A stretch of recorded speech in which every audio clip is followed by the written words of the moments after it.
and did a super job with it. It was by Mike Hensley. And Mike, I promise you, you need to turn some of this footage in. It's another one right here that looks as equally as impressive, but nothing any better than this. Bulldogs prevail in the storm. You know, I mean, I'm sure Pine County doesn't have any kind of drainage system. They probably never have. No question. Then, but like it was was playing on a college game. surface. You know, if you're playing on field turf, that wouldn't be any issue. Yeah, and the important thing also is that Pike County won the ball game and will advance to the second round to play Thomasville. You know, who always had a pretty good program, Mike. Yeah, I mean, it's unfortunate. I mean, the only time I can remember somebody that's happening is Elba, and a few years ago had a delay. Yeah, they went. I think as early as last year. And for some reason had to play on a Monday like this. I think they had a problem this year.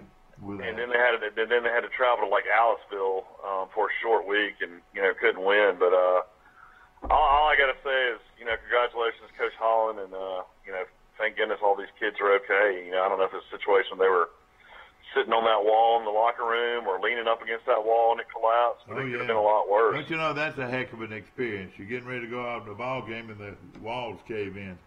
No question about it. But they showed pictures of it. I mean, it looked like it could have been, a situation where it could have been, pretty dangerous. So good to know that everything's fine. Of course, you had a great trip to Statesboro, Georgia, and the Troy Trojans had a huge win. And I tell you what, I'll say this. I mean, I was talking to one of my best friends about it yesterday, and we're both huge Troy fans, and it's almost kind of sad thinking this all could be coming to an end here in the next few weeks. And I mean, all I can say is thank you for Neil Brown for coming to Troy and your coach. Wait a minute, you don't need to. What y'all been able to accomplish is incredible. Because I mean, he ain't got a job yet. You just leave that alone. If there's not an athletic director out there that doesn't want to hire Neil Brown, he is out of his mind. Well, I mean, Troy is winning with guys that I've never even heard of. Yeah. I mean, Luke Whittemore. Yeah. I mean, well, I knew who Luke Whittemore was, but he came from down there around Bowles or somewhere down there, Mike, in Florida. I mean, Troy. I'll say this about this coaching staff: they win with every player they've got. I've never seen a coaching staff lose more players throughout their coaching time there and still be able to win. It's incredible. And I walked up to the offensive coordinator, Mike, and line coach, and I think he's one of the best in the business. And I think I was going to say last Monday, I said, Coach, are you going to be able to have enough players? He said we got them. Well, he said we'll find them, and we've got them, and he's as positive as he could be. How many times have I mentioned this name, Richmond Singletary? Richmond Singletary is a running back at Elba High School. Elba won big, but I mean, we got to get back to Troy, man. Troy's the story. It's not Elba. All right, well, let's mention one thing before I get back to that. Richmond Singletary, I told you, was one of the fastest people in the state of Alabama. All he did was run back two kickoffs for touchdowns of 81 and 72 yards for Elba in their 54-19 win over Billingsley this past Friday night. By doing so, he broke the state record for the most kickoff returns for touchdowns in a single season, and that was 6. The previous record was 5, held by 4 players. And Richmond Singletary, the youngster out of Elba, has set a state record, 6 kickoff returns for touchdowns. Well, it's really interesting to see who he signs with. He looks like he's looking at ACC schools. I know he's visited Virginia and some schools up in. Well, it does sound like Richmond. It sounds like a big-time team in the East, doesn't it? Richmond. But I mean, back to Troy. I was watching that game. I watched the replay on ESPN Plus, and you did. You get to see the whole game. Yeah, how in the world Troy's defense shut that running game down like they did is incredible to me. I mean, Troy's got tons of guys out on defense as well, but I mean, Georgia Southern couldn't do anything. Well, this one guy played like an All-American for Troy. Mike. Barker, number 40, the defensive end, had 3 sacks. Had 3 sacks and no telling how many rushes, and he blocked. Rooker was technology, which really helped. But I mean, the linebackers are playing great as well. Marshall, Tron Folsom, Wisenhunt. I mean, it was just a great team effort, and the offensive line play has been, stellar the last few games blocking for Sawyer Smith. I mean, he's had all the time in the world in the pocket. I mean, when he completed that 41-yard pass to Whittemore, and then he comes back on the next play and completes another 40-yard pass. And that ball was at one time inside the 5, Yeah, so I mean that was one of the most unbelievable drives, and then the punter continues to punt well. I know he missed some chip shot field goals. I tell you what, he did miss a field goal at the last. That could have just put the game away. But I mean, Troy has got 8-2, undefeated in the Sun Belt. They should beat Texas State this weekend at home. They'll be 9-2 with an unbelievable tough trip to Appalachian State. Tell us what the situation is there, Mike. It's pretty easy now. It's basically whoever, Troy could lose to Texas State this weekend and still beat Appalachian State and win the East. They could. Troy actually has the advantage. They could lose the conference game because Appalachian State's already lost the conference game. But if Troy beat Appalachian State, they would have 2 losses, and Troy still would only have 1. So Troy actually could lose. Of course, we don't want them to lose, but it's basically winner takes all. Well, they couldn't lose to Appalachian State, though, could they? Well, they could lose to Appalachian State and tie Appalachian State for the East, but when it comes down to it, Appalachian State would have the better overall record and the better winning percentage. Is the way that the conference looks at it. How many games did Appalachian lost, Mike? They've lost 2. They've lost to Georgia Southern. They've lost to Penn State in overtime. Yeah. And that Liberty loss is killing Troy. So Troy would have not lost to Liberty, and they would have 1 loss right now. Basically, all they would have to do is beat Texas State, and I think their overall record would have been good enough to get them to the championship game. Yeah. Because it's one of those situations where Appalachian State was ranked, so that's what's kind of helping them as well. But when it's all said and done, you just got to win it on the field. If you win the game, you're able to host that championship game against probably La Monroe or Arkansas State or Lafayette. They're battling for that western side, but the western side's not near as good. And whoever and if Troy can win this weekend, I think that would nail down either Mobile or New Orleans bowl game. Wouldn't you say? Well, the problem you're going to run into now is if one of these Louisiana schools is at 500 or bowl eligible, Lafayette or La Monroe, you might take a Louisiana school instead of Troy. Troy's running into that a lot over the years. But Troy would have the first choice of the conference. Everybody knows Louisiana would bring more people to the New Orleans Bowl, no question about it. Troy brought a lot of people last year, though, didn't they? I know, but if it's about, I know, but heck, New Orleans, University of New Orleans would bring 20,000 probably, wouldn't it?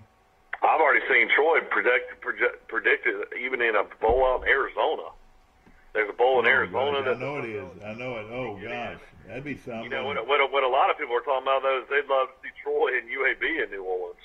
Yeah, wouldn't that be something? Or Troy, UAB, and Birmingham Bowl. How about in the Montgomery? Well, I don't think you'd see them in Montgomery. I think you'd have a lot better chance to see them in Birmingham. The Camilla Bowl, you don't think they could bring them in? Well, I mean, I think the Birmingham Bowl, you'd have a bigger crowd. I mean, it'd be a bigger stadium. Yeah. I don't think 25,000 would be enough for UAB. Oh, yeah, I don't think it would either for UAB, Troy. You're right. It would pack it out, no question about it. But, UAB, I mean, Sawyer Smith, after that Liberty game, I was thinking, man, they're going to have to play Gunnar Watson. I don't think Sawyer Smith can do the job. But, man, they hadn't run him very much, and it's probably the smartest thing to do not to get him hurt. But, man, he has been lights out throwing the ball. Threw for 287, coming off 317 yards the week before. And I tell you what, there's going to be a battle for that quarterback position come next year. Yeah, but he can't run like Barber can run. See, yeah, I know, but, man, he can throw. Yeah, he throws pretty good.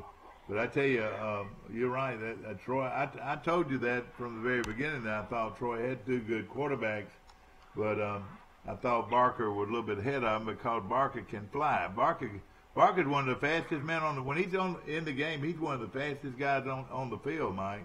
And that puts a lot of pressure on the defense. And, of course, I was in Tuscaloosa and saw Alabama play and watched Mississippi State dominate Alabama after they got up 21-0 on defense. I mean, they hit Tua so many times and knocked him out into the third quarter. So Alabama's got to figure out a way to keep Tua upright these next few games, and hopefully, you know, he'll be able to play against Georgia in the SEC championship game. I mean, I'm sure Auburn's going to be following that same blueprint and, you know, blitzing guys off the corners and finding a way to, you know, hit Tua low. Alabama couldn't block Mississippi State? They couldn't block him in the second half. Alabama got up 14-0, and it looked like it was just going to be a huge blowout. And, you know, next thing you know, Mississippi State just dominates Alabama on defense. Alabama scored 3 points in the whole second half, and at the very end of the game, Alabama had the ball at the 1 yard line with 2 chances to score, and Mississippi State still held them out.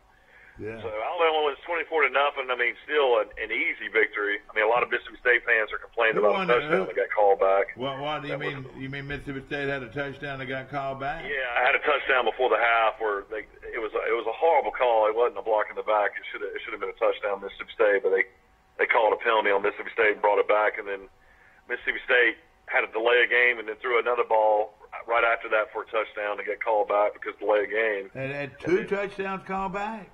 Well, it's the same drive. I know, but 2 touchdowns. And then after that, they missed a 41-yard field goal at the end of the half, and Alabama was still up 21-0. So Alabama was people found out a little bit about Alabama. Is that right? Alabama's not quite as. Well, I mean, it still would have been 21-7 at the half. I mean, it wouldn't have been in doubt. But they found out some weaknesses in Alabama, don't you think? Well, they definitely defensively they shut Alabama down. There's no doubt about it. But Alabama didn't have to do anything else in offense.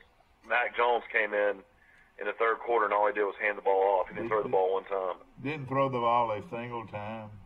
They couldn't run it on them, though, either. They couldn't run it on them. Well, Alabama only had 300 yards of offense the whole game. Yeah. That's the least Alabama's had over 500 yards in every game this year, and they barely had 300 against State. Yeah. Well, did they run their best running back? Like I've said numerous times, Nick Fitzgerald is one of the worst passing quarterbacks ever to play in the SEC. Did he prove it again? Did he prove it this weekend? Well, he only had 120 yards of offense. Total offense, 120 yards. Did they break him in two? They ever hit him hard? Yeah, he was minus 27 rushing. Did he ever get hit hard? I mean, he got sacked 6 times. Oh, gosh. Well, Alabama didn't have to do anything. Alabama's got back-to-back shutouts, you know, coming off LSU and then coming off, now Mississippi State. And, of course, I got home in time to watch Auburn against Georgia, and Auburn just got gashed by Georgia on the ground. Yeah, but Auburn had some tough breaks again, though. Auburn had some tough breaks like that one right before the half. Well, that was on a 4th and 3, though. I mean, you got to stop the guy. He gave up a 40-yard touchdown. I mean, the guy ran. They went for it on 4th down, though, didn't they? The guy ran 35 yards. It wasn't like it was a perfect pass or anything. What did Auburn look like to you? Tell me the truth. Auburn looks like a team that's quit to me. Personally. Really? And they look like a team on offense that has no offensive line play, and Stidham's just running for his life. And do you think Alabama will beat them? I mean, I think Alabama could play a C game and beat them. Yeah. I mean, I don't think it's a situation where Auburn, against Alabama's defense right now, the way Alabama's defense is playing, I don't see Auburn being able to score more than 13. We're talking about Stidham, though, Mike. We're talking about Stidham. I mean, they just don't look like the same team from last year, you know? Yeah, a team that beat Alabama last year. I believe Alabama would put 50 on them if they could, don't you think? I don't know. It's all about Tua, you know. I mean people keep on talking on the radio. How bad is this knee? Well, how about Mr. Hurt? He's pretty good on the. Don't you think Hurt could beat Auburn? You know, Hurts is out too. He's still not back. He's been out for 2 weeks. Yeah, he'll be back though. But you know, it's one of those type of things where if Tua's going to sit back there and hold the ball, and Auburn's going to blitz, he's going to take some shots. So, I mean, the only way Alabama doesn't win the national championship is if Tua's out. Yeah. So, I mean, when it's all said and done, I mean, I don't think Georgia, from what I saw at Georgia, they have way too many penalties, and Alabama trounced Georgia, don't you think? Yeah, I don't think their defense is near as good as last year. I think Alabama will beat Georgia. So, I worry more about Auburn than I do about Georgia. No, I'm definitely worried about Georgia, and that Swift, that running back, is really good. You mean you don't think Alabama would shut him down? Well, I mean, it's just a matter, Fromm, is capable of making some big pass plays. I mean, he has the ability. He's got two really good receivers. But I don't know. I don't think anybody can beat Alabama in the SEC. But that's all if Tua stays healthy. There's no question. Mike Amos calling in from Birmingham. I'll say this. I mean, Mississippi State, their defensive front and their linebackers are legit. I mean, they were big, physical, and strong. Yeah, I knew that. It makes you realize that Moorhead, I mean, if he doesn't win with this team, he is going to – that might be one of the worst hires ever in the next 3 or 4 years. Because, I mean, this is a guy that's got more talent than he'll ever have in Mississippi State. Well, the one kid at Mississippi State is considered – some people consider the kid at Mississippi State the best down lineman in the country. Yeah, Jeffrey Simmons. No, I wasn't thinking about him. I was thinking about Swift. You're talking about number 9, Sweat? Yeah, that's who I was thinking about. Yeah. And so they've got some pretty good players, don't they? But I mean, who'll win the Egg Bowl? I mean, that's what I was about to talk about too as well. Like, if Ole Miss, if their athletic director and president think this offensive line coach, this Matt Luke, is going to win in the SEC consistently, they're out of their mind. That's why you got to go back and look and say, Bill Clark's got UAB, about to win Conference USA. He's only lost one game. Neil Brown, what he's done the last 3 years at Troy. How in the world they wouldn't look for either one of those guys for that Ole Miss job would be crazy to me.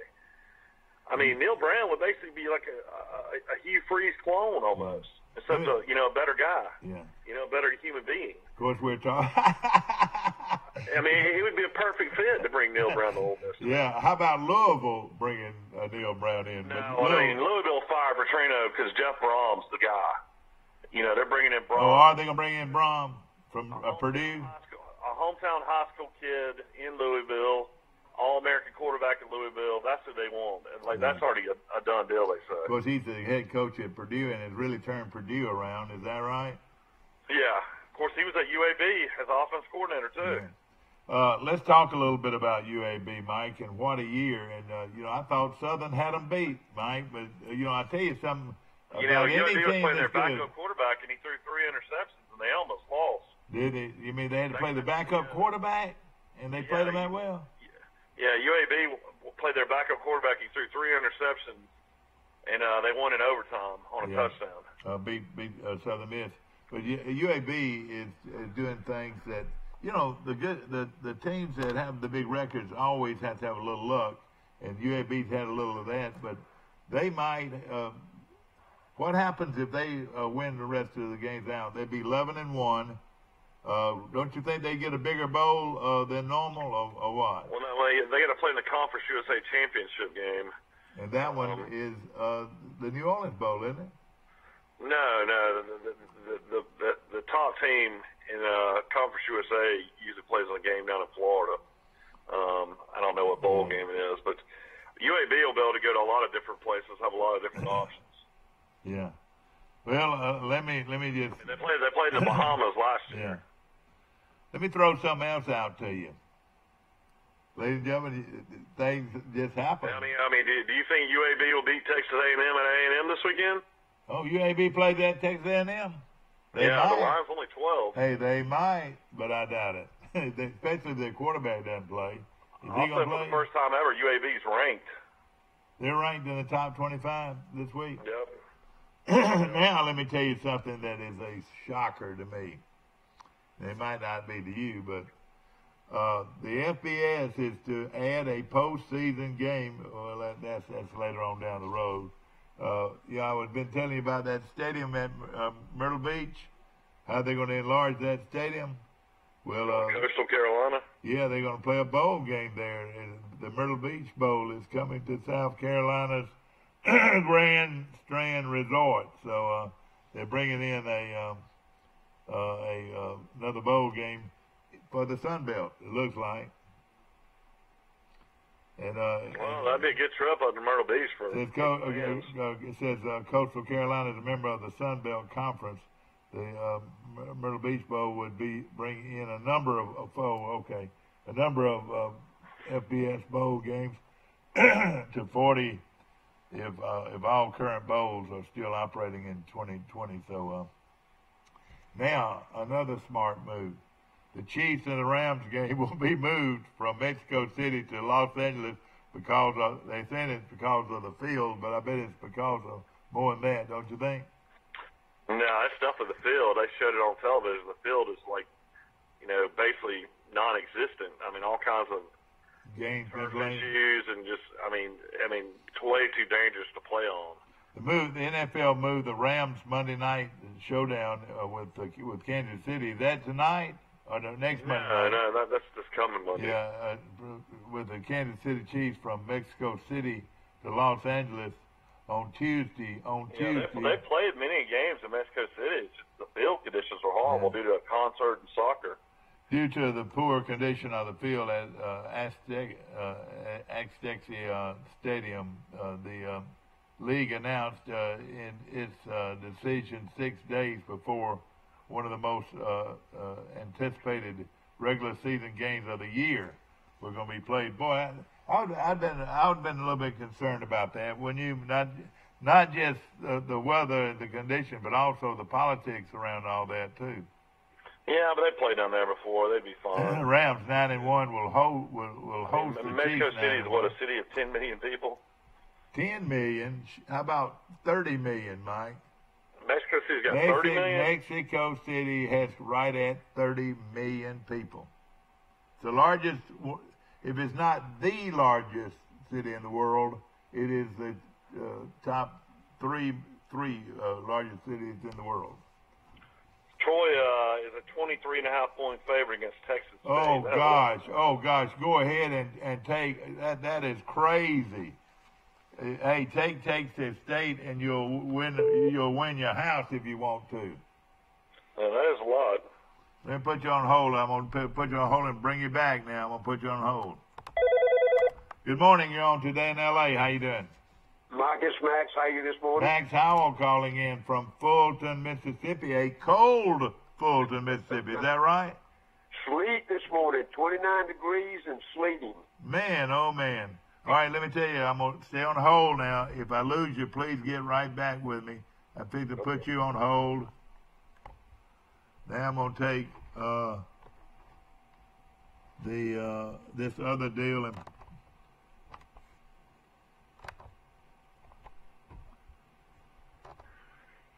No. All right, you back on? All right, here we go. One more, we'll hear him.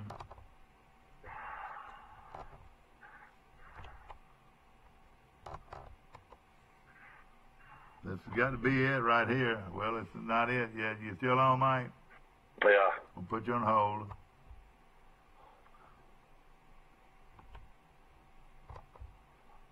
I'm going to find out how to do this one day. Are you still on? Yeah. All right, now I've got to get him on. Let me put you on hold. I got you on hold.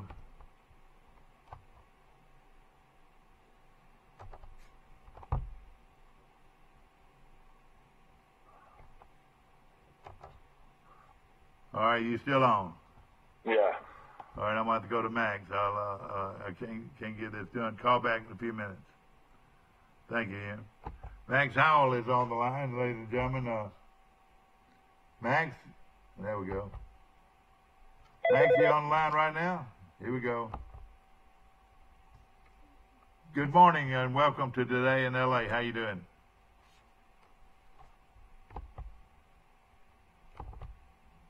Hello, Max? Oh boy.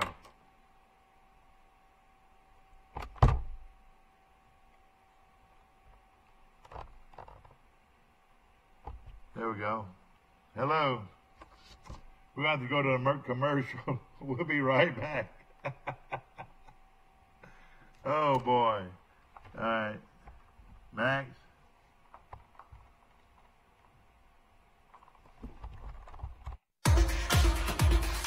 Your local Road Mart is your one-stop tire store. We carry most name brand tires like Bridgestone, Firestone, Toyo, Michelin, BF Goodrich, and a whole lot more. We also carry semi, RV, farm, and lawn and garden tires. Come see us during our gigantic tire sale going on now at your local Troy and Ozark Road Marts, where we've been serving our neighbors in the Wiregrass since 1974.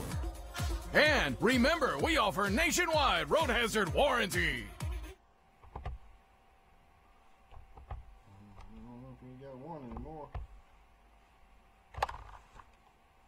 Hello? Yeah, there's nothing there. Over there, call back. But now, see, I went from here to here to here, and then here to here. No, I didn't either. I went the wrong one. All right, so now, yeah, we had something else that was going on here. They're calling in now.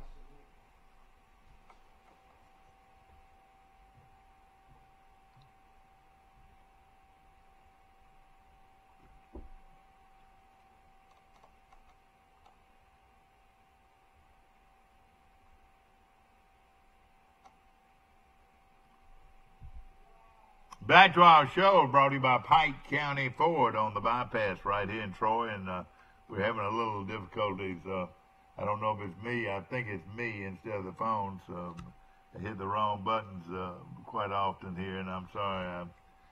We'll be bringing Max Howell in here in just a moment. In the pros Monday night, and I loved seeing this, where Eli Manning threw a touchdown pass with 53 seconds left to win the game over New York. Manning brought his team back from way behind to win that game, and I was glad to see it because a lot of talk over in New York about taking Eli Manning's contract away from him and finding another quarterback. But it was great to see him bring back another team for a championship. We're waiting on our call into Max Howell on our show. We were trying to bring in 3 other callers, and again, I evidently hit the wrong button. But we'll be bringing you that information pretty soon. Of course, high school football is right out there in front of us with the second round of the state playoffs, and of course, Troy will be hosting the Alabama Independent School State Championships this weekend at Veterans Memorial Stadium, and the teams that I told you last week that would be here are the teams that are going to be here, and we'll be talking about that soon. Of course, one of those teams is going to be for the championships going to be Monroe Academy out of Monroeville up against Bessemer Academy in the 3A, and then the 2A. We've got a renewal of the big championship game last year in 2A with Autauga Academy going up against Escambia Academy, coached by former Charles Henderson High School football coach. And, of course, they'll be playing in it. And last year, Escambia beat Autauga, knocked them out of the unbeatens and won the state championship. So that'll be a renewal of that game. Plus, the other game will be, one of them will be against Chambers Academy out of Lafayette, and the other one will be Crenshaw Christian Academy. Of course, will be the other team, and that should bring out a lot of interest in a lot of fans with Crenshaw Christian Academy. Our call is coming through now, and we'll be bringing you Max Howell in just a few moments. Wayne Grant's team from Crenshaw Christian, it will be a no question about it, a home favorite. Good morning, you're on Today in L.A. It's me again. All right, man, I'm so sorry. Of course, it is cold right now in Fulton, Mississippi. Tell us what's going on over there. Mike, I tell you, we've had a lot of rain. There's some fronts coming out of the northwest, and we're right in the tops of the northeast corner of the state, and we get that. You guys get the benefit of the warm air coming off the Gulf. You don't usually get this stuff. They had 2 or 3 inches of snow over in the Delta last night. That's what I heard. I saw it on TV this morning. Yeah, and that front's coming this way, but I think the ground level here is still warming up. I don't think it'll stick, but I'm looking out the window right now. There's ice coming down. Yeah.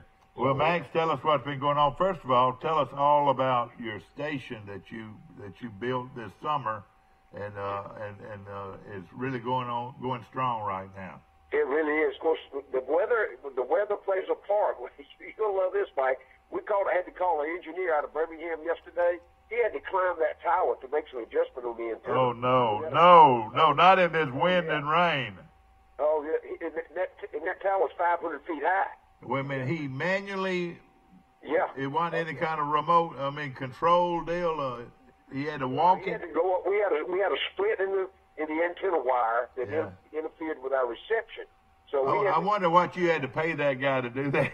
About $3,000. I can see when you call him up on the phone, say, "Sir, what would it cost us to hire you to put your life on the line?"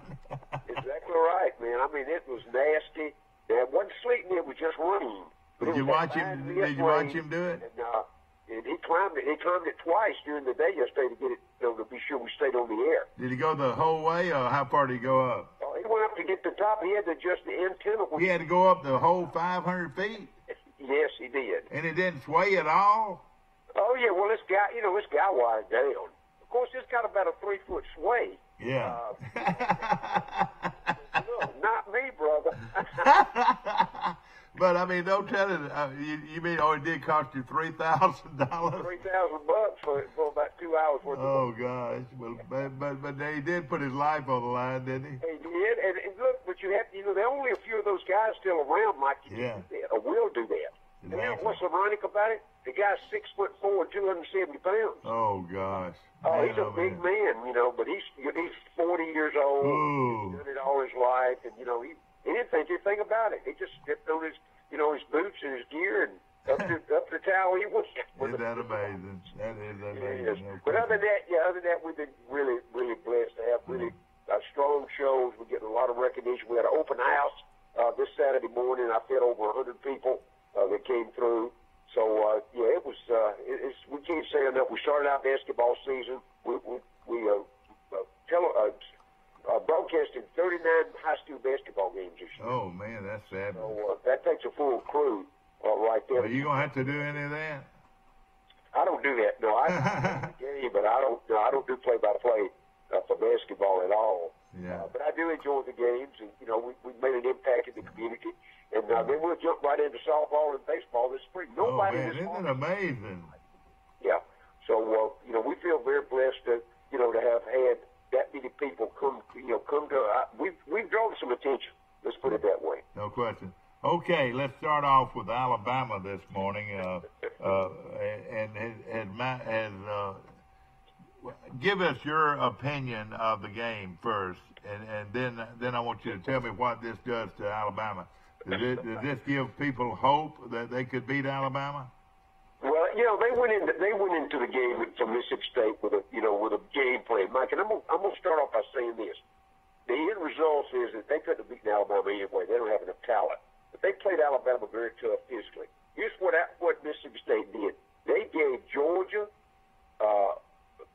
Michigan, and Clemson the game plan on how to beat Alabama. And what they did, they took the offensive sets. And every time they'd come to a set, they knew what they basically knew what the game plan was. Alabama's going into that game based on the film, and they brought more defenders than Alabama could block. And that's the same way. Alabama's offense is set. When Tua's going to throw the football, if they know it's going to be a pass, they're going to put 3 wide receivers, a tight end, and a back in the pattern. They're going to send 5 guys out. Well, they didn't leave but 5 to block. Well, they brought 6. That's why they got 2 and 4 times. So they set the pattern. Now, Alabama's going to have to change their blocking schedule for the next game. They won't do it for Citadel, but they'll have to do it for Auburn, and they'll have to do it for Georgia. Because Georgia's got enough. I don't think Auburn's got enough right now that it'll be a closer ball game than normal. But Georgia's got enough players to beat them. And Coach Saban knows that. So, what I saw there, that Mississippi State put together a game plan. They were very aggressive. Their front four was as good as anybody in the Southeastern Conference. And they showed that. They got to him 4 times. On top of that, two hurries and 1 pick out of that. Nobody else has done that. And on that consistently. Made even Alabama have to start thinking a little bit. If they don't score those first 2 quick touchdowns, they could have been in trouble, couldn't they? Oh, they could have. And but though at the same time, Alabama shut their offense down. Oh yeah, see that's where they're the weakest at their offensive side. That's what the 2 bad calls or non-calls that were made. The fumble probably should have been reviewed, but Joe Moorhead did not do that. Was one, and of course the phantom call from the block in the back. I still question it was a touchdown, why it wasn't reviewed anyway, but it wasn't. And that was 2 touchdowns that Mississippi State scored at the end of the half that could have changed the game around a little bit. Well, it could have made a difference in the point spread. Yeah. I don't think they could have. Alabama would have stepped it up a little bit, and they'd have run the ball a bit more. They'd have put in a few more things. They just ran the ball that 4th quarter to get out of there without getting anybody else hurt. And then, of course, even the Mississippi State people say they knew they could win, but they thought they would have played better. The score would have been a little different.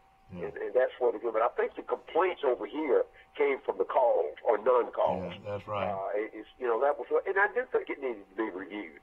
I think certainly, I think the guy that made the call on the block in the back was out of position. He didn't have the right to make the call, and the few back judge, big back judge and head linemen that had a better look should have overridden that call. That would have made it 14-7 at the half. Is that right? Exactly right. Because that's what it done, and I think Alabama would have come back, and I think Alabama still got their 24, and maybe Mississippi State could have gotten one more. Then of course, Alabama, instead of you look at what Fitzpatrick did, Fitzgerald. What Fitzgerald did to Auburn against 200 yards.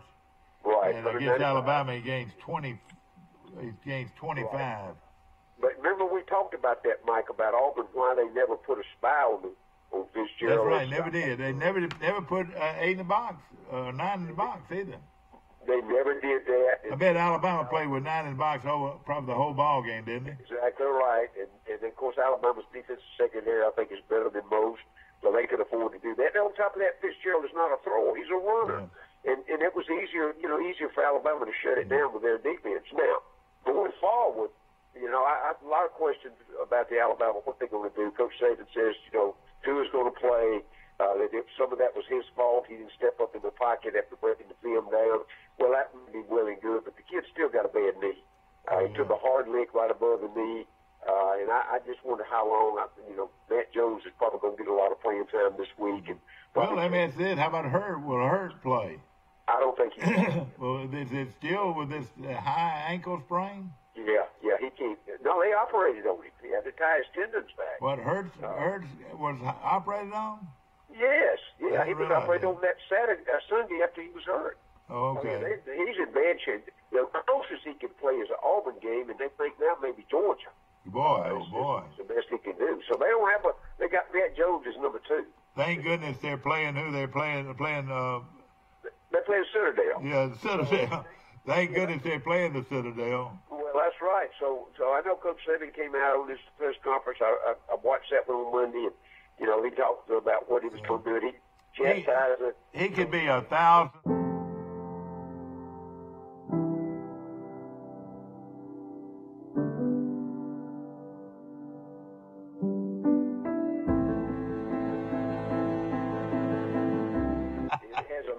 To it. He's sending a message to somebody. And it is sad sometimes that the young reporters there trying to get a story, they get the blood. If he won 119 in a row, he'd still be negative about something. And that's why he's won 119. Yeah, that's right, yeah. I'll tell you. But anyway, that's the whole, and I've had 2 or 3 Mississippi State people on. I had Matt White on, who's a color analyst for radio. I've had all of that. And none of them admit or would think that Mississippi State could beat Alabama. They were just, they thought the score should have been a little different if the right calls were made. And I think they were more concerned about the image, about the officiating from the league standpoint than they were just that one ball. How about Alabama's offensive line? Do you think they told some people, answered some questions? Well, I think so. Mike, here's what I have to go back and look. And on the men blocking up front, Alabama's line did fine. They just brought more people than Alabama had to block. I got you. It was a scheme thing more than it was a line breaking down. Yeah, And that's what Saban knew, and again, that's what Clemson's going to know, that's what Michigan's going to know, and that's what Georgia's going to know. Exactly.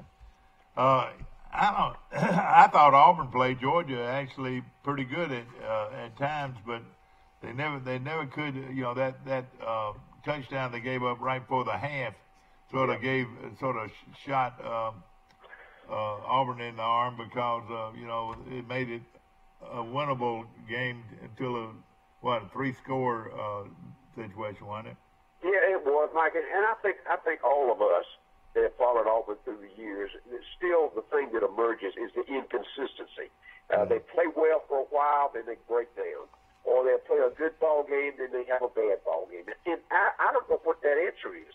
I mean, they're all talking about Chip Lindsey calling the plays, and they talk about Gus overriding. We hear all of that conversation all the time, but the answer is they don't play a full ball game maybe once or twice a year. I mean, you go back and check Coach Malzahn's record, and that's going to jump out at you. Why can they go? Here's a good one. Last year's a perfect example. They beat Alabama, they beat Georgia, they lose to Georgia on the replay. That's not. But then they didn't even want to go to play Central Florida, and they get embarrassed. Yeah. So my point on that, if you don't want to play, don't go. So they had a choice to come to that bowl game or not. And so I don't know. It's that inconsistency, and I know. The president and David Green, the athletic director, all came out, endorsing Gus for another year and trying to calm the water. Well, I would endorse him too if my payout was $35 million. Is that what it is? Yeah, well, it is, but it can be restructured. I already found that out. Oh, it could be. Oh yeah, and the money's there to do that if they see. They don't want to change, and let me just give you a little insight. Just remember, Jay Jacobs was not there when the contract was done. He was already gone. He's already retired. He's gone to Florida, and Dave Green had not been hired. So just remember that the president made that decision. He's going to keep Gus another year because he don't want to look bad. Yeah. Oh yeah. I'm just telling you, that's the inside politics. Yeah. Oh yeah. No question about it.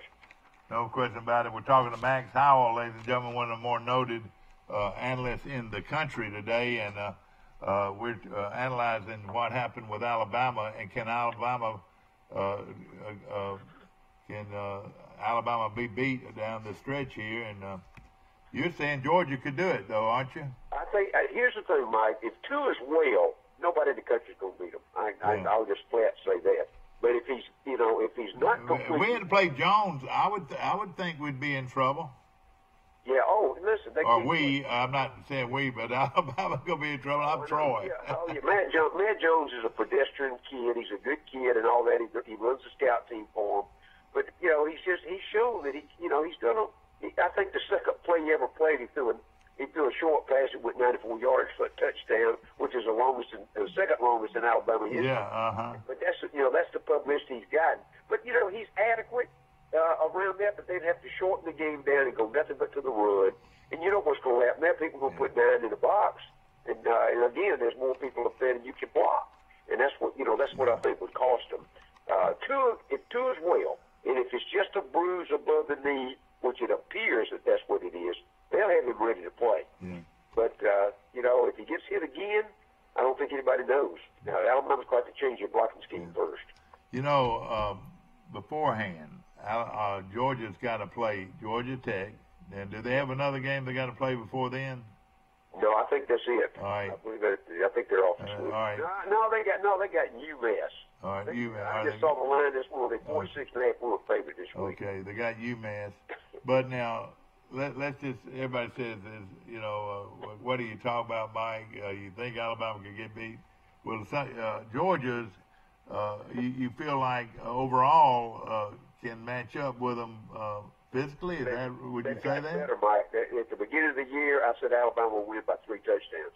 But Georgia's gotten better and better and better on the defensive side of the ball. That's why they had so many. I think they lost 7 off last year. And people need to remember they're coached by a defensive coach.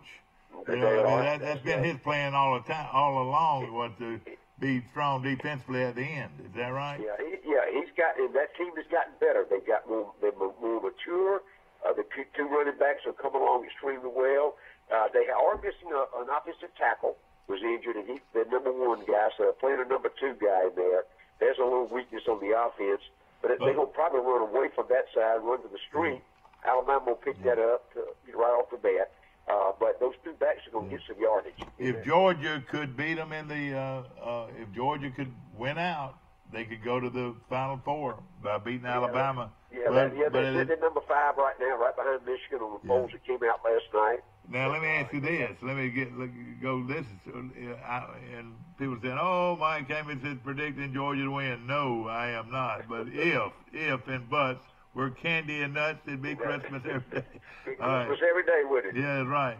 But Georgia, though, that could still what I'd like to see here, and I don't know if it would. I think what's going to happen, Ohio State's going to beat Michigan, and they're going to be back in the picture. But some people don't think that. But what if Georgia beat Alabama? Would both Georgia and Alabama be in the Final Four? They did last year. They sure did. But that would have to knock out either Clemson, Notre Dame, or Michigan, or Ohio State. Wouldn't you think? Or Oklahoma. Yeah, I think Notre Dame's going to have their challenge this weekend. It wouldn't surprise me to see Syracuse beat them. I mean, Syracuse is yeah, they sure could. Syracuse could. Where are they playing that game, Max?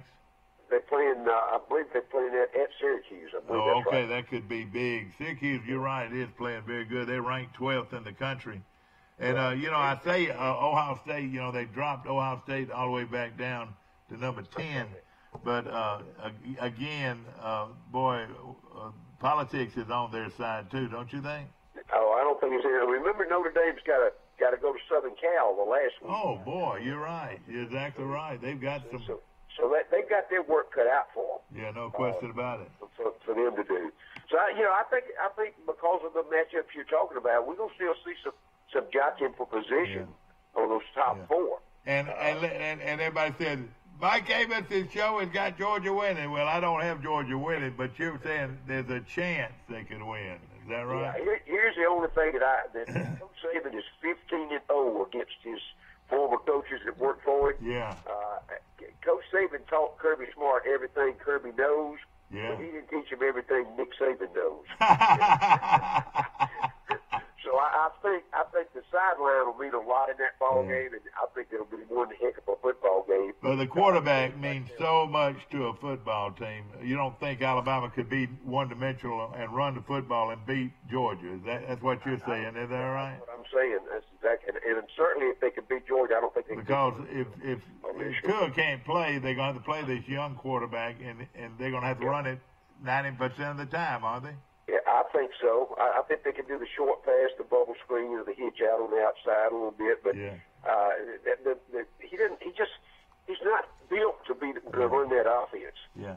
Another thing too, Max, and you know it better than anybody. You've been there. You've been a line coach. You've been an offensive coordinator. 1,001, 1,002, 1,003. What am I saying? It better be gone. It better be gone after 3 against a good football team, including Mississippi State. Yeah. Hey, Tua's back to pass, 1,001. 1,002, 1,003, you better get rid of it. Bang, bang, bang, bang. Hitting him every play. Mike, let me give you the exact number. 2.7 seconds is the right number. And of course, that's against an Alabama. That's against a Mississippi State. That's against a Georgia defense. Is that right? That's exactly right. And probably even close to being against the Auburn defense. They're pretty good up front. But it depends on which Auburn defense shows up, right? That's that inconsistency we've talked about. And then if they come to play, but remember they got to go to Tuscaloosa. Yeah, exactly. That's a tough place to play over there, and everybody in the country knows that. Oh yeah, no question. And then another thing, looking at the national picture with Clemson, 1,001, 1,002, 1,003. Anybody they play, is that right? Yeah, that's exactly right. And they may have the best front four in the country. Yeah. And now Notre Dame, I don't know how good Notre Dame is on defense, but we do know Michigan, 1,001, 1,002, 1,003. They love their pass rush too, don't they? They really do. They got a good front 4. They got 2 or 3 guys going to be playing the NFL. So anybody here, ladies and gentlemen, that can get to the quarterback within 3 seconds, and Alabama can, Clemson can, Notre Dame can, Michigan can, Georgia can. I don't think Oklahoma can. They just no. LSU probably could, but they're out of it, I think, with 2 losses. Yeah. Washington State, they're a scoring team. West Virginia, people better watch West Virginia. Are they going to end up sneaking in this thing? I don't think they will. Might. I mean, they got 1 loss is all they got. I know it. It's pretty good. I think the defense there also is their downfall. Their offense, Will Greer can throw it down the field. He's going to be one of the top 2 or 3 quarterbacks taken in the league this next year. Yeah, no question. I think West Virginia is certainly a team to be watched. And the other team, Ohio State, those 10 teams make you have to get rid of in a hurry, don't you think? Well, they do, and I got to say that the committees, I think, are right on having it right now. Sometimes I've been a little critical of, in my observation of the teams watching them on Saturday. Oklahoma's got a great offense, but they're weak on defense. Yeah. That's probably going to keep them out. Yeah. The question you hit around on the head, Mike, the whole question, all that's Ohio State. Jim Harbaugh of Michigan's never beaten Ohio State since he's been the coach there. That is a huge rivalry. It's huge. I think next to Alabama-Auburn rivalry, that's the biggest rivalry in football. Well, it is. And here's the difference. And we've talked about this before. Alabama and Auburn goes 20. That goes 12 months a year. Yeah. Ohio State, Michigan, they go the month of December. That's about all. Well, let me just say something about them. I went with Johnny one time after the first of we went up to when our buddy was the head coach, a real nice guy, Yep. There's a clock there in their facility, and it's the how many minutes and seconds it is before they play Michigan. Yeah. Ohio State, so it's a huge rivalry. They work hard at that. And they got 100,000 people on both sides, and they got great tradition on both sides of that rivalry. Yeah. But we don't know. We know something is not right at Ohio State right now. We don't know where's Urban Meyer, where's it's all the internal strife that they've gone through. We don't know yet, but they have not played consistently. The next thing you got to look at after we talk about 2001, 2002, 2003 is which team can run the football. Absolutely right. All right, of course, it'd be which team that can run the football, and then the other scenario would be which team can stop the run.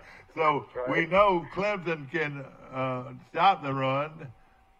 We know Michigan pretty much can stop the run against their caliber of competition. Can Georgia stop the run? Well, we're going to see. All right.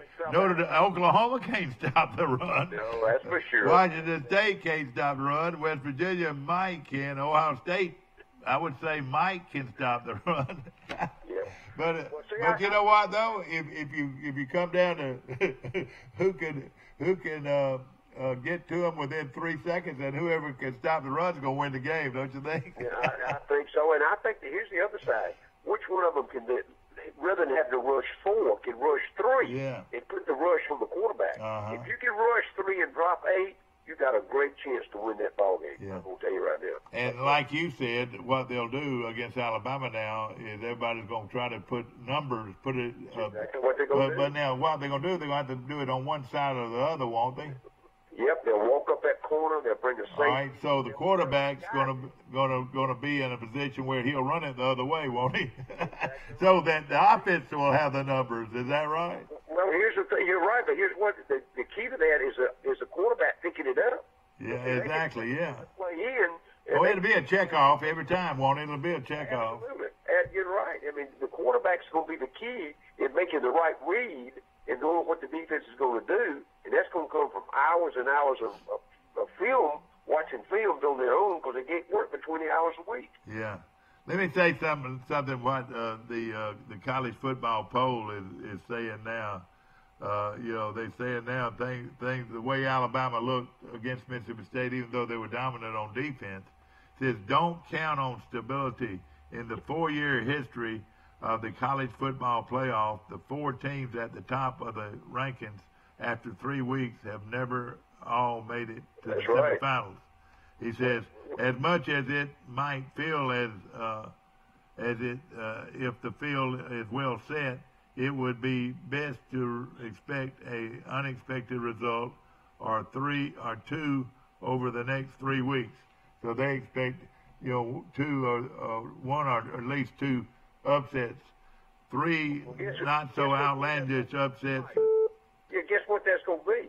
We already talked about it. It's going to be Notre Dame and Michigan. That's right. And Alabama and Georgia will be another one.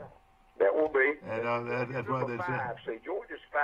That's right. So, they're sitting in Georgia. Georgia, before they play, Michigan will have played Ohio State and Syracuse and Notre Dame and Syracuse and Southern Cal.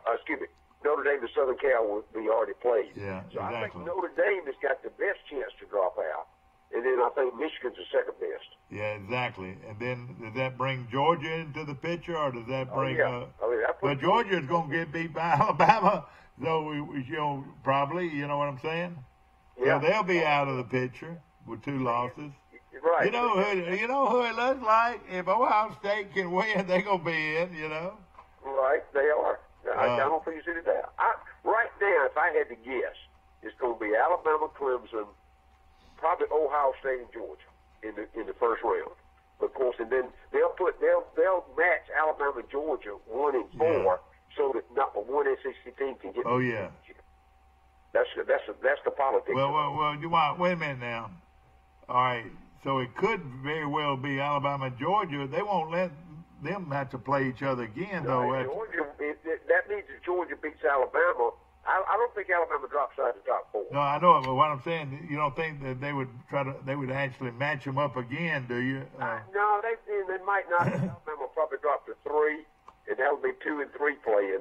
Yeah. And of course, I don't know that Georgia can get. Well, see, I've got Alabama. That's right. I got Alabama beating Georgia. But you're saying, if Georgia wins, would Alabama and Georgia both be in there? If Georgia was undefeated, that'd be a different story. Georgia's already got a loss. Yeah. Lost to LSU. Now, basically, if you look at it from top to bottom, I don't think they're going to take a 2-loss team. Yeah. I don't think they'll put them in the top 4. Yeah. So they'll jump somebody over that. Now, you look at that poll. LSU is the only team out there, I believe, right now in the top 7 or 8. Yeah. How many losses LSU got? 2. 2, yeah, they're out of it. I would think. Right. I think they are. The team you got to watch right now is what's going to happen to Oklahoma if they win on out. I would think if Georgia loses to Alabama, they could slide in. Oklahoma could slide in. They're ranked 6th right now. Here's the one that nobody talks about is Washington State. Exactly. They're in the pack. 12 out there. That's right. Team. That's the team. But nobody wants Mike Leach in there. Yeah, that's right. Yeah. He's hard to deal with, and they all know that. But if they win it out on the field, I think there's a good chance they could slide in there if the scenario we've talked about works. Exactly right. They had 7 or 8 this morning. The most realistic 2 are Alabama and Clemson.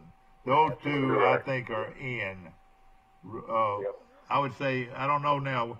I don't think Clemson would be in if they lost, but Alabama would be in even if they lost, I would think. Wouldn't you think? I think so. Yeah, Clemson's played too many close ball games. Yeah, and Clemson, who do they play that can beat them? I don't know if anybody, Clemson's going to win out, I would think. And, I think they'll win out now, but remember they played Texas A&M to a 2-point win. Yeah. Then they had another close ball game. Maybe Syracuse played them very close. Okay, you're exactly right. So I'm just saying, if Clemson loses, I think they drop out. Yeah. If Alabama loses right now, the way they run the table all the way through, I think they may drop to number 4, but I don't think they drop out to top 5. All right, we know this, that the winner of the Ohio State-Michigan State is in, don't you think? Yeah, I think so. That's 3 pretty logical teams in, Alabama, Clemson, and now who are you going to take? Georgia's out of the picture. All right, Max, here we go. You got Oklahoma, and you got, all right, you got Oklahoma, and you've got West Virginia, Washington State, with just one loss. Somebody's got to beat them, but that's it. That's right. That would be it. Yeah. All right. Yeah, Alabama, Clemson, the winner of the the Ohio State Michigan game. That's very simple. That's simple. That's pretty simple. But then, who you going to take over Oklahoma, West Virginia, or Washington State? Well, here's the deal: is whoever has one loss. Because listen, Oklahoma has not passed. They passed the eye test when they won, but remember they struggled against Army. Yeah, I know. Remember that? And so I think the committee will take that. I think they're the most legitimate team because of their offense and because of Kyle Murray. As I look at them. But the politics is going to play the West Coast with Washington State if they can win out. If they can win with just one loss. Yeah. You're right. But again, it's a. I think it's going to be down. It's going to come down between those three, and I would think politics would be on the Oklahoma side. What would you think? Yeah, I think so. I think. I mean, as far as the three best overall programs of the three would be Oklahoma. And that's what they're looking for. But they can't have a two-loss team in there. Yeah. So I know. But who's going to beat Oklahoma? I don't know. I mean, yeah. Did you ever think Army would play them like they did? No, I didn't. You know what? They had to come from behind and win by 1 point this past weekend on a 2-point conversion. That's right. Remember? So I think they got some negatives. All right, now, gosh, something I'm missing out. I apologize. Notre Dame's in the picture somewhere. Yeah, Notre Dame. All right, put Notre Dame in there with those four. Then. But, because we already got Notre Dame out because we think they're going to lose to Syracuse or Southern Cal. Yeah, we say that. But you're right. If they run the table, no question they're in. Oh yeah. And but you know what? You would all still, if Alabama, Clemson, the winner of the Michigan State you'd almost logically you would really should put Notre Dame, if they run the table, over Michigan State or Ohio State. So then that would do it right there. Yeah, Michigan. You put Notre Dame in over them and take the winner of the Michigan State deal, and you got Alabama, Clemson, Ohio State, Michigan, or Notre Dame. That would be it, and that would make it easy. That would make it easy on the committee, wouldn't you think? Oh, look, it would be without it. I'm sorry, I forgot Notre Dame. All these Notre Dame people say, "Where you gonna put us? Where you gonna put us?" Yeah, I'm the guru. Here's what I've said forever. Notre Dame's gonna probably go 12-0, but then they're gonna lose the first round, so they're gonna be 12-1. Everybody'll be happy because they're in there. But you look at those top three. Take Michigan. If you take Alabama and Clemson first. Can Notre Dame beat either one of those? I don't think so. No. See, and I think we're gonna get a good read this week against Syracuse. Yeah. With Notre Dame, I think we'll get a win now. If they go out there and handle Syracuse, then I think they got a shot. Then I think they go to Southern Cal and get a win too. Then they're in at number 3. Yeah. And ladies and gentlemen, and Max, I don't care what anybody says. When it comes down to Ohio State and Michigan, you still got a speed problem there. Alabama's much faster. Clemson's much faster. Don't you agree? No, I had no doubt about it. I mean, if they played each other, if Michigan and Alabama played each other, Alabama would kick them all over the field because of speed alone, wouldn't you think? Exactly right. Yeah, and mainly, Mike, it's because of the speed of the defensive front. Yeah, that's what I'm saying. Yeah, exactly. That's what I'm saying. The speed of the defensive front. Yeah, that's where the Southern teams win. Yeah. And, never been before, I think, acknowledged this when Alabama beat Ohio State a few years ago, and they had defensive tackles running down the quarterback from behind. I think that's when the nation saw that, they knew then that there's a discrepancy in recruiting with teams in the South versus teams in the Big Ten. Of course, down the stretch, no question, the Georgia Alabama game is big. But if you were, I hate to say that use this on television, but if you're a betting man, you take Alabama, you take Clemson, and then you'll have a question mark on Ohio State and Michigan.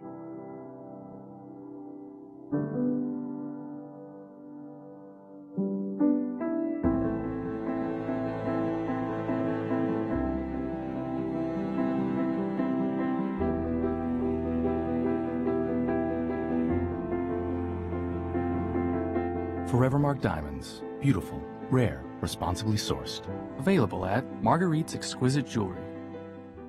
At Wiley Sanders Truck Line, we support our military. That's right, not a $1,000 sign-on bonus, but $1,200 sign-on bonus at Wiley Sanders Truck Line. Thanks for your service. Thanks for your service. Wiley Sanders Truck Line, we support our military. Tired of working that dead-end job with no benefits, no time off, and no advancement opportunity? Well, Pike County Ford is under new management and looking to add to the Pike County Ford family. Now hiring all positions with the best pay plans in the industry. Ricky Clark, the new general manager, believes in above-average pay for above-average people with all the benefits. 5-day work week, check. Paid vacations, check. 401k, check. Employer-paid medical insurance, check. Go online to www.pikecountyford.net and fill out your application. Pike County Bank. Okay, everything going good with you? No, man. Listen, I couldn't be happier. Yeah. Things are going so fast up here. Yeah. The holiday season, the end of the football season, basketball's already started. Yeah, yeah, it's a good time. It's a good time to be in the radio business. I'm gonna try to get over there to visit with you before too long. For you too, Mike. And then maybe call old Jim and get him meted somewhere. Yeah, he's just 50 miles south. I know it. So let's see. We need to talk a little bit about Troy. Yeah, that's exactly what I want to talk about now, is talk about Troy. Back to our show, ladies and gentlemen, brought to you by the Withington Group. Remember, you're in good hands with Allstate. See Perry Green at the Withington Group right here in Troy. And, of course, Max Howell's our guest. Want to mention Dixieland Dental, located 9 miles north of Dothan on Highway 231. Dr. Michael Precise, Dr. John Strength, Dr. Damon Strength, and Dr. Robert Precise make up one of the largest dental clinics. Max, hold on 1 second. I'll be right back with you. I'm going to put you on hold. Good morning. You're on Today in L.A. How you doing? Hi, morning. I was just calling. All right, I'm going to try to bring y'all in now. I'm going to try to bring you in right here. I'm going to put you on hold. All right, now I'm going to try to take you and put it on conference, and you and put it on conference. There we go. Got both of you. How you doing, Max? You still on? I'm right here. Mike, you on? Yeah, I'm on. All right, ladies and gentlemen, Mike Amos, the guru out of Birmingham, and Max Howell, the guru of them all, out of Fulton, Mississippi, as they line up, Coach. Mike, we've been having fun. I'm curious, what is Ole Miss going to do with Matt Luke? Do you think they're going to decide to keep him and let him try to build a program at Ole Miss, or do you see them? Mike, no, they're going to clean house as soon as the season's over. They've already started with the president. They didn't. Oh, with the president. Oh yeah. They didn't. Wait a minute, you're not trying to tell me a football program can get a president fired, are you? You got to understand where you live, Mike. You want me to give you some examples of other schools around the country that's done that? That program has been such an internal mess over there, Mike. To answer your question, all of them will be gone, including probably the athletic director as well. They're going to start all over again. Their recruiting is not going as well as they had anticipated, even though their sanctions now have been lifted off recruiting. Oh, they have? I didn't know that. Oh, yeah. And they had 2 years. They had 2 years of bowl ban, so those will be over at the end of the year as well. I mean, that's what I was telling Dad. I mean, you could see Neil Brown or Bill Clark out of UAB. That could be a landing spot for both of them. It could be, Mike, but I'm going to tell you that whoever takes that job better go into that thing with a really good attorney. Jimmy Sexton probably needs to be the agent to be sure, because there are so many internal problems there about who's got control and who wants to run the program. And these are all things that... I bet it goes all the way back to Johnny Vaught's people, doesn't it? Oh, it does. It goes. I mean, it's just an internal mess right there. Not unusual, guys. I mean, we've seen it at Auburn. We've seen it at Alabama. We've seen it at other places. Ole Miss is just in one of those funky situations right now. Yeah. It's going to take a while to clean up. But you know what? With the way Mississippi State plays offense, they could upset Mississippi State in the Egg Bowl, and then you say, "Man, won't we keep that guy?" No, I don't think they can. What about Moorhead? Moorhead's first year at Mississippi State. What's your grade for him? He's an OJT. He's learning on the job right now. He should have called time out and reviewed the fumble the other day. That went back to bite him. There's some other things going on. This is his first head job. I don't like him down there. They think he's open. He's a communicator with the players and the alumni. Everybody's seeming. He's not the prettiest thing in the world, and then these days, Mac, you got to be pretty in whatever you do. Well, you remember if it's president, if it's governor, if it's head coaches, you got to be pretty. Well, I was at the Alabama game this weekend. Yeah. Well, we live in Mississippi, so we don't put as much on that, Mike, as some of the people do. But no, the fact, I think Joe Moorhead is going to be okay. I look for him to have some coaching changes. His recruiting's going fairly well. We don't know about the quarterback. They're doing their best to try to get Kenny Bryant to come in here, which I think he's going to Arkansas. But they've got some holes. They got 28 seniors on this team right now. You heard that through the grapevine that Bryant is not going to Auburn. He's going to Arkansas.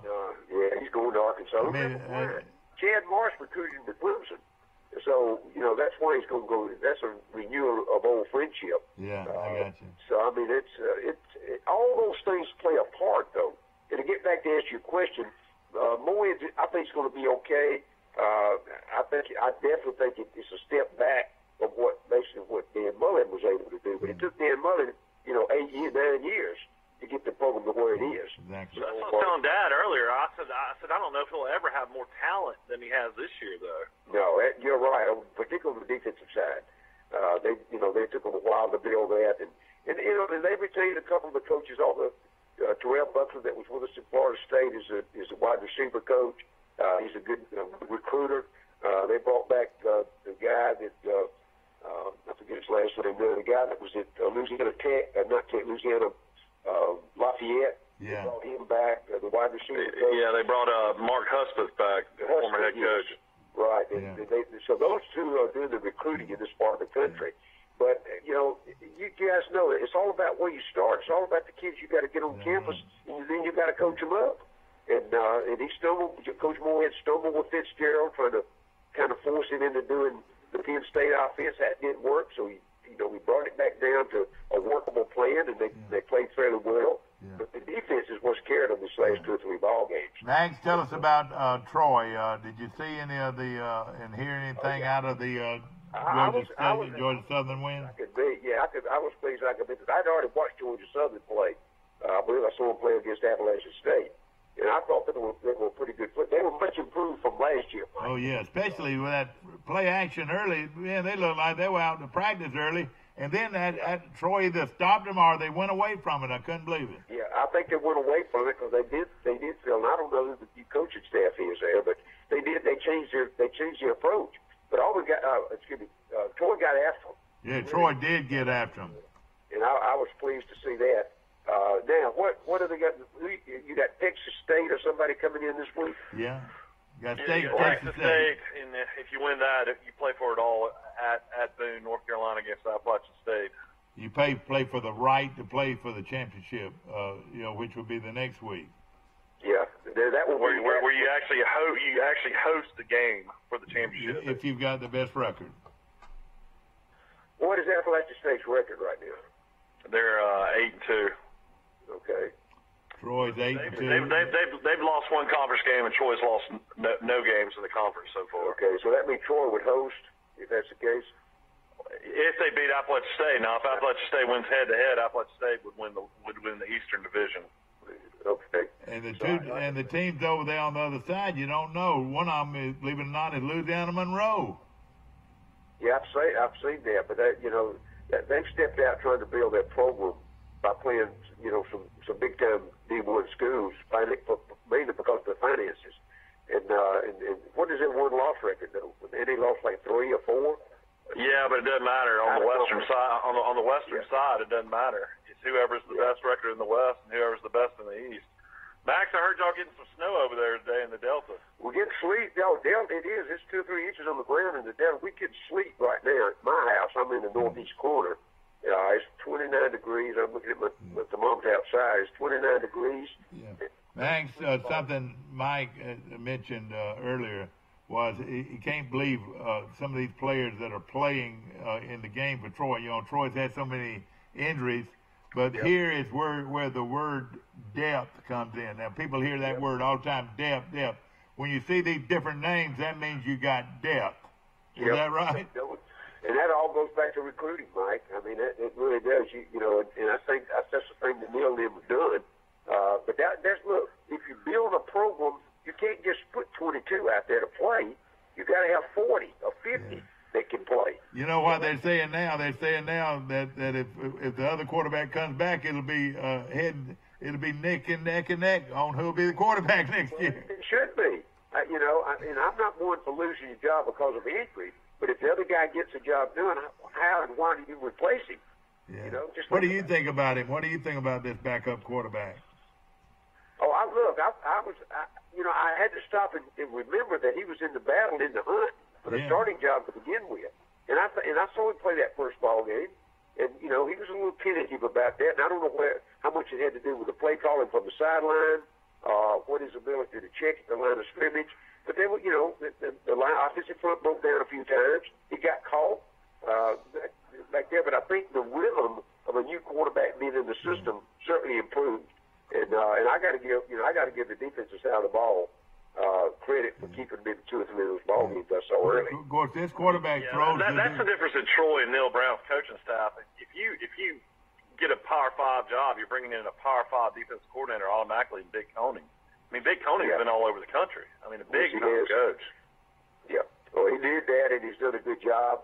And I think, you know, I don't know how they break down their recruiting, but if I had to guess, he sets a tone for the caliber of kids that they recruit on the defensive side.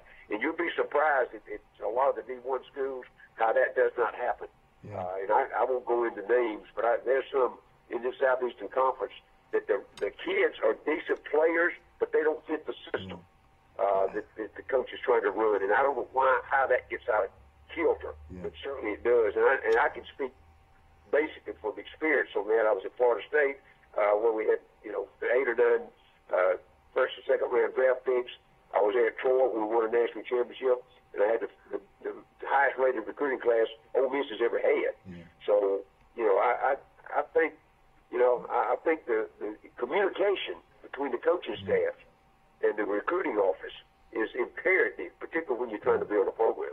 Let me ask this, and of course we were talking about that earlier about Neil Brown being the subject of a lot of coaching changes. Of course, Louisville is the first one you would think of because he's from Kentucky, but Mike thinks Braun will be the next coach at Louisville. What do you think? Yeah, I think because he played there, you know, I think look, when you get to that level, guys, internal politics, you cannot discredit that. Well, they're all multi-million-dollar jobs, though. And can Louisville pay the kind of money that all these rest of these guys are paying? Louisville's a $4 million job. It is. Right. Oh, absolutely. You mean it's that kind of job? Well, Mississippi State's a $4 million job, isn't it? Mike, you didn't see what Petrino got to exit? He got $14 million to leave. Oh, did he really? No way. They gonna pay. He gonna smile all the way to the crap table. He's gonna buy him a new motorcycle. Hey, he's gonna smile all the way to the crap table. Mike, I think the new motorcycle was part of the package that put him out of town if you don't know the truth. Now I don't know whether Blonde was with it or not. But all right, that's him talking, not me now. That's him talking, not me. so now they got rid of Petrino, they got rid of Patino, and they got rid of their athletic director. Their whole athletic programs. Sure, yeah, they are. And they got to rebuild the whole thing from internal. One of my best friends. And I don't know if that guy can sell enough pizza. Oh, he got fired. Wait a minute, they didn't fire him. How in the world could they fire the pizza man? Well, he got in all kinds of issues. He's done. Well, let's say this: he was not politically correct. That's all I'm gonna say. Look, one of my best friends over here owns 11 car dealerships, and he's a Louisville graduate, played at Louisville. Sure. I stay in touch with him pretty close. I won't tell you how much money he had to send them to help pay that $14 million off. But the fact is, he admits that there was a lot of garbage that went on in there. Started with Jurek, even when he came from Florida State as the athletic director. So they got to start all over. Yeah. Guys, look for them to be down, and whoever takes that job, it's going to be a 3 to 5 year building. Now our guy will definitely be in the hunt for that one, though, wouldn't he? Who is that? Our guy. Oh yeah. Look, here's the thing, guys. You guys talk with Mike, particularly. You talk to him. just tell him to be real careful on the selection, because it's not what's on the surface and the potential. It's that inner workings of underneath there that nobody ever sees or hears. That's and right. If you get your hands tied when you get in there, you can't win. Yeah, like exactly. I mean, it's just like in Alabama. Everything's controlled by Paul Bryant Jr. Absolutely. Well, all right. Again, these are their opinions of all of this. No question. I mean it's a known fact. The Board of Trustees, you know, and Paul Bryant Jr. leads the Board of Trustees. He's not on the board anymore, though, Mike. He's off now. Paul Bryant Jr.? He's off of the board at Alabama now. Yeah, that's true. Yeah, he is there. Yeah, so he's not calling this all the time. But the money still influences. He still gets 10 to 15 million a year. Yeah, you're right. You're right. Saban runs the University of Alabama now. I guess Paul Bryant Jr. really didn't have a say.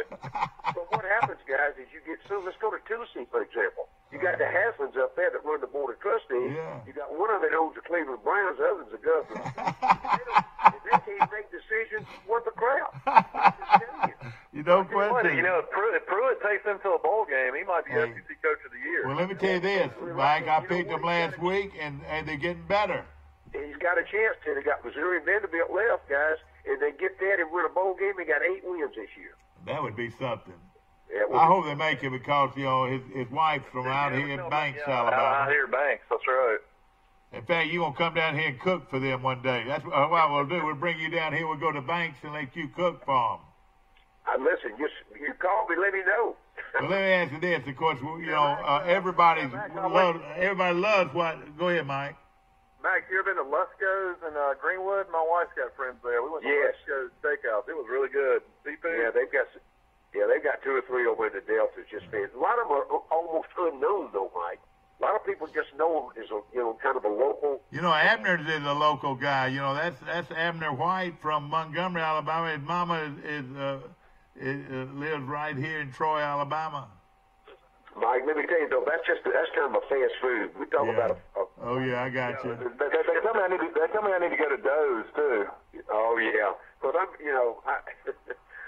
some of the food over there is, I know it's a kind of a delicacy, but you know I'm a steak and potatoes guy. Yeah. And I've been to Doe's.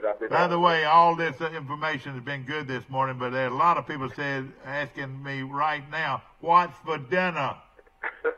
Well, Mike, let me tell you what, this kind of weather, one of 2 things I'm going to make. One, I'm going to make a big pot of Brunswick stew. That's my favorite. Or I'm going to do a pot of chili. Yeah. And I had chili last night. So I'm putting together my menu this morning for the weekend. Get you some corn chips now to throw on that chili. The corn chips are wonderful with chili.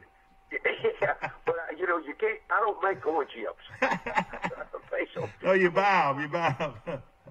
Look, I'm gonna have that pork and chicken and beef, and I'm gonna cook all of that. I'm gonna have a heavy meat-based Brunswick stew with potatoes, corn, and onions, a little garlic sauce. I might chip up just 1 hot pepper in it and give it a little tang to that.